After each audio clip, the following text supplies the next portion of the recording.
ширкати дорувории софсавдо барои зиёд кардани мӯи сар ё барои зиёд кардани риш ё барои кам кардани вазни худ ё зиёд кардани вазни худ ё барои нест кардани доғҳои сафед аз бадан ба шумо тавсия медиҳад ки ба рақамҳои дар экран буда муроҷиат кунед. доставка ба ҳама шаҳрҳои федератсияи россия ва берун аз россия дар муддати 2 рӯз карда мешавад. аз номи юристи ҷей муроҷиат кун, скидкат мекунанд. ассалому алайкум ба ҳама тамошобинони барномаҳои Сорбон Сафаров, канали юристи ҷей. имрӯз видеои навбатии мо дар бораи ҷадвали парвозҳое ки муқаррар гардиданд аз Федератсияи Россия ба Ҷумҳурии Тоҷикистон, яъне ки парвозҳои чартернӣ боз идома доранд. аз рӯзи 9 октябр то 31 октябр зиёда аз 100 парвози чартерӣ ба Ҷумҳурии Тоҷикистон муқаррар гардониданд. ҳар нафаре ки бояд ба ин парвозҳои чартерӣ биёяд, ӯро боис меояд ки ба посолствои Ҷумҳурии Тоҷикистон муроҷиат кунад ва пеш аз парвоз кардан ӯ бояд ба худаш маълумотномаи тиббӣ дошта бошад.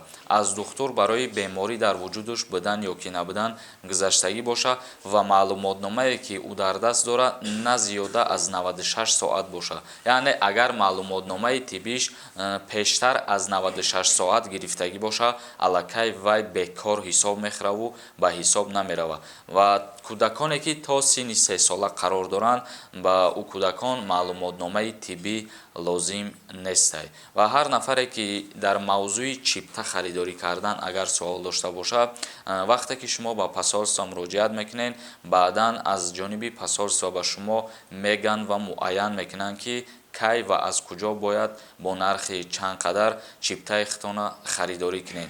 ва ин парвозҳо танҳо тавассути ширкати ҳавопаймоии Somon Air муқаррар гардидагиаст. ҳозир мо рӯйхати ҷадвала ба шумо сода карда мефаҳмонем. яъне ки мо 100 парвоза ҳамаша номбар намекунем, аз кадом шаҳрҳо парвозҳо муқаррар гардидагиаст ҳамвора ба шумо мефаҳмонем. ва ногуфта намонад ки ҳар рӯзе аз Федератсияи Россия то рӯзи 31 октябр ба Ҷумҳурии Тоҷикистон зиёда аз 5-6 рейс муқаррар гардидагиаст.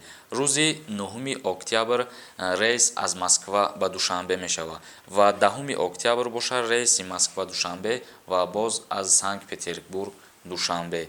11 октябр низ аз Уфа Душанбе, Екатеринбург Душанбе ва шахсоне ки берун аз Москва қарор доранд, ҳамин шаҳрҳое ки мо номбар кардесем, дар иҷоҳо сафоратхонаи Ҷумҳурии Тоҷикистон вуҷуд надорад, вале ин шахсиятҳо метавонанд ба коркунои дипломатии консулгарӣ муроҷиат кунанд, барои бозгашт ба ватан худшона номнавис кунанд.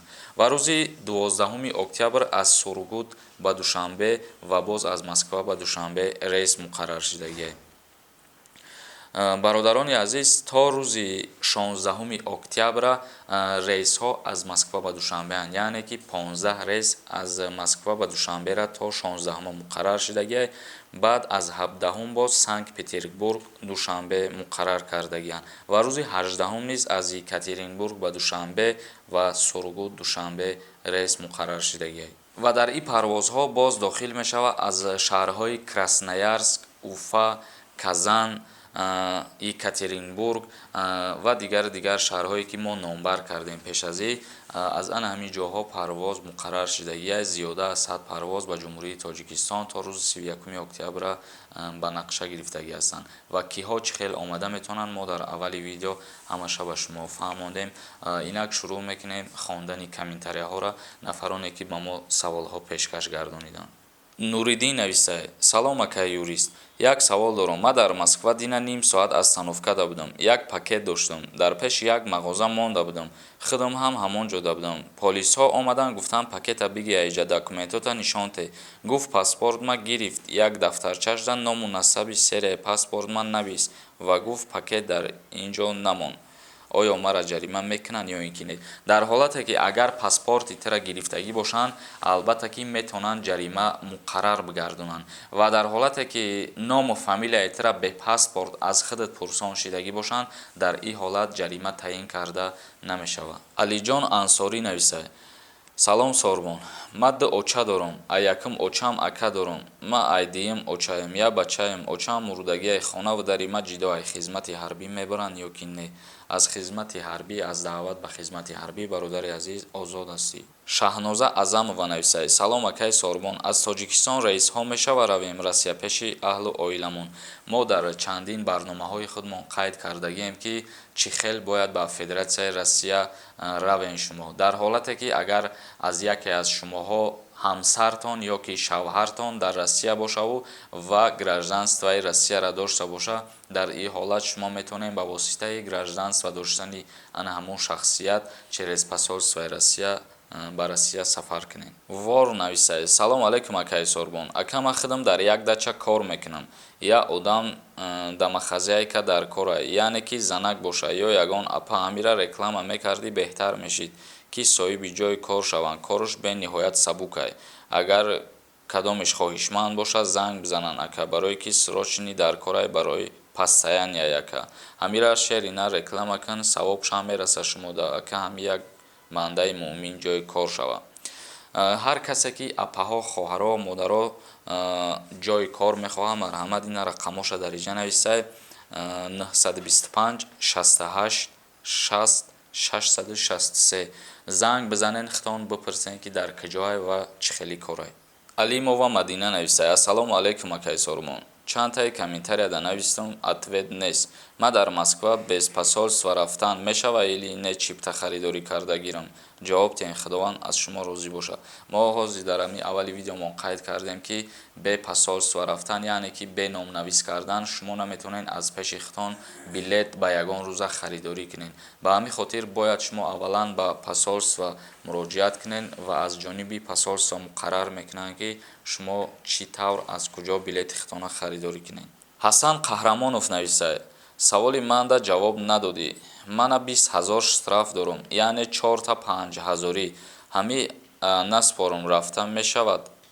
ва дар ҳолате ки ту агар зиёда аз 3 моҳ баъд аз ҷарима таъин кардан дар ҳудуди Россия гаштугузор карда бошӣ ва баъд аз 3 моҳ ту чипта харидорӣ куниву ба ватан омаданӣ бошӣ, дар ин ҳолат дар ҳамун аэропорти Федератсияи Россия яъне ки маълум мекунанд ҷарима доштани тура ва иҷада бо метавонанд ки баъдан дар ҳамун аэропорт тура запрет кунану дигар ба Федератсияи Россия рафта натонӣ. Агар ки пеш аз 3 моҳ ту ба ҷумҳурии Тоҷикистон биёй, то муайян кардани вайёра аллакай ту дар ҷумҳурии Тоҷикистон бошӣ, бо дар иҷа маълум аст ки мақсад ту аз ҷумҳурии Тоҷикистон пас аз 3 моҳ баъдан рафта наметавонӣ, яъне ки баъд аз 2 моҳ 3 моҳ аллакай маълум мешавад дар ҳамун баъд задани вайё ки ту ба ҳамин қадар миқдори маблағ қарзидор ҳастӣ, яъне бояд ҷарима биспорӣ.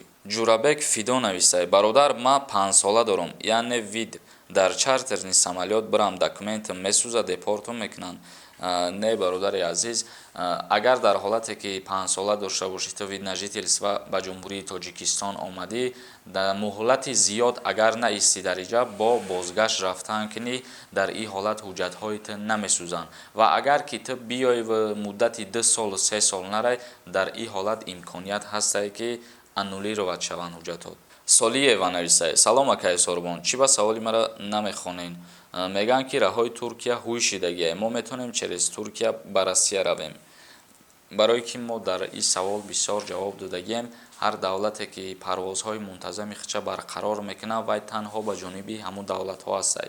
мисол мегирем, ҳозир ҷумҳурии Тоҷикистон аллакай ба Туркия парвозҳош кушода шидагиаст, вале дар иҷа шаҳрвандони ҷумҳурии Тоҷикистон танҳо метавонанд ба Туркия сафар кунанд ва боз аз Туркия ба ҷумҳурии Тоҷикистон, ё ки шаҳрвандони Туркия низ ҳамчунин метавонанд ба ҷумҳурии Тоҷикистон биёянд ва бозгашт кунанд ба Туркия. Тамошобинони азиз, видеоро ҷамъбаст мекунем. Ягон саволи дигар бошад дар поёни ҳамин видео ё ки дар Инстаграм саволотон равон кунед. видеоҳои нави моро интизор бошед. худованд ҳамаи мо шуморо нигаҳбон бошад.